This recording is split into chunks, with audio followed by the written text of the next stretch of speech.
Freenas is not only, it's basically meant to be a network attached storage operating system, but it has a built-in BitTorrent client, which is completely amazing.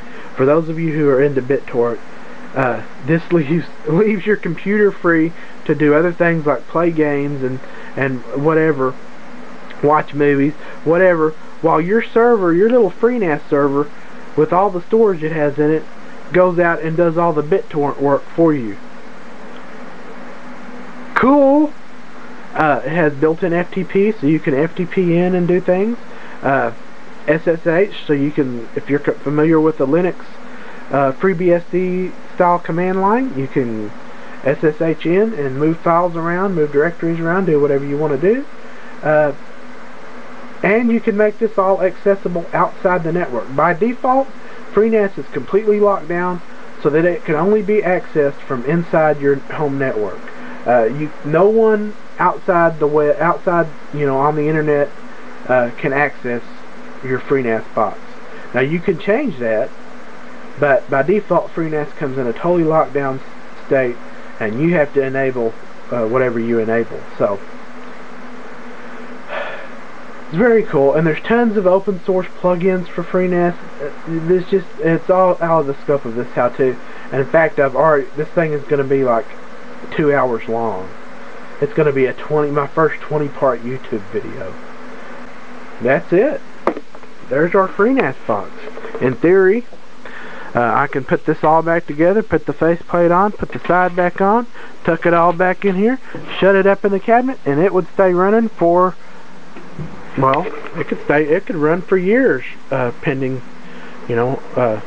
hardware failure or power failure without ever having a problem. Even on a power failure, it's designed to boot up gracefully. If the power goes out, what does freenas do? Well, if you set things up the way I showed you to, freenas automatically does an FSCK, which stands for File System Consistency Check, on all the attached hard drives. That means it'll take a little bit longer to boot. So you might, after a power failure, you might see your freenas box take 2 or 3 minutes to boot, if not longer. But eventually you'll hear that chirp that tells you it's booted up and ready to go. What can I say? I know this how-to hasn't been the best in the world. It's really hard to do this without using fraps, but using fraps, I'm talking about screen recording software that would have showed you the windows and stuff like that a little clearer, would have been a real pain in the ass to do production wise, so I just decided to use my camera. But hopefully most of you geekier guys will understand it. So I'm going to wrap it up, and I'm going to put my poor little freenas box back. In fact, I'm going to show you guys how I have mine set up. In fact, I'm going to show you guys how gracefully freenas shuts itself down. Again, I'm using my screwdriver method because I can't reach the power switch. It's hidden in there. That was freenas telling me, hey, I'm going to sleep. And here in about, no, 10 seconds, you'll see that power light go completely off. There we go. We are powered down, ready to disconnect. Sorry, old girl. I'm kind of emotional too, because this used to be our freenas box. But we moved on to something that looks exactly the same, only it's quite a bit more powerful and had way more storage options because it had built-in serial ATA ports. Yahaha. So here is our real freenas box. This is our freenas box that I use. It's been in operation here for, well, a good couple of weeks now. As you can see, it is crammed full of drive. It's got one drive here in the original hard drive mount. That's our serial ATA 500 gigabyte Seagate. Here's a 40 gig drive down here.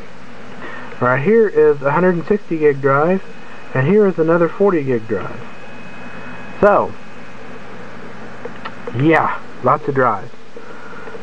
Makes things interesting. Still tends to run pretty cool, believe it or not, crammed with all these hard drives. Eventually I just plan to get another big serial ATA drive and get rid of these little ones. Maybe keep the 120 in there. My camera battery is going dead. I've actually used up an entire camera battery on this how-to, believe it or not. Amazing. I shudder to even think about how many parts this is going to have to be cut into for YouTube.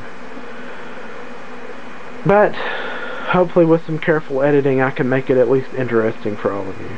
Anyway, I'll see you guys later. If you have any questions, comments, if you want to give me some constructive criticism, again, I'm always open to constructive criticism. If you're going to be an ass, I'll delete your comment and block you from ever commenting on my videos again. Simple as that. I don't, make any bones about it. That's just how I am. I don't have to deal with negativity, and neither should my readers, neither should my viewers. Constructive criticism, on the other hand, is always welcome. Really look forward to your comments. Thank you for watching our videos. Be sure and visit www.gamebeat.net for all your computer gaming, all your geek out needs. It's a great little community. We love to have new visitors. Talk to you later.